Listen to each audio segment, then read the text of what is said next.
আমরা কত অধ্যায় থেকে পড়াটা শিখব? একাদশ অধ্যায়ের নাম কি? এখান থেকে আমরা কত নম্বর শ্লোকটা শিখব? 38 নম্বর শ্লোক কে বলেছেন? অর্জুন। শুধু অর্জুন বলে হবে। আমরা শব্দগুলো জেনে নিই। তমাদিদেব পুরুষ পুরাণ, ত্বমস্য বিশ্বস্য পরম নিধানম, বেত্তাসি বেদ্যম চ পরমঞ্চ ধাম, তুয়া ততাম বিশ্বম অনন্তরূপ। তমাদিদেব পুরুষ পুরাণ,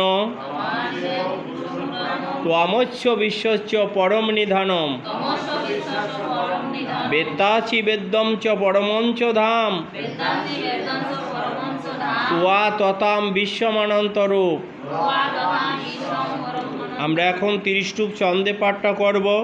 তমাদিদেব পুরুষ পুরাণ,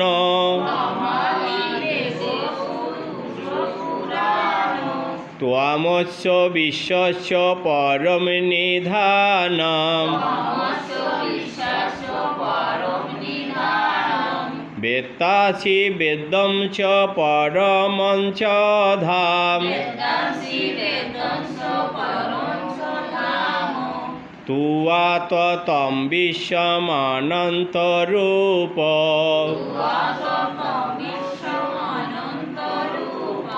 তমাদিদেব পুরুষ পুরাণ,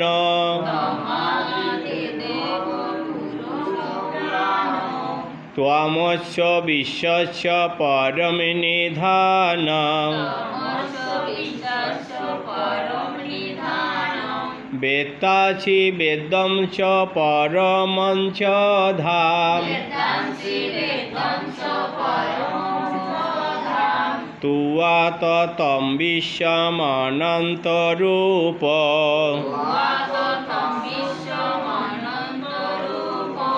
অর্জুন বললেন, হে অনন্তরূপ, তুমি আদিদেব ও অনাদি পুরুষ।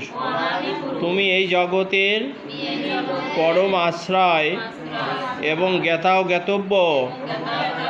তুমি পরম ধাম, তোমার দ্বারাই এই জগৎ পরিব্যাপ্ত হয়ে আছে।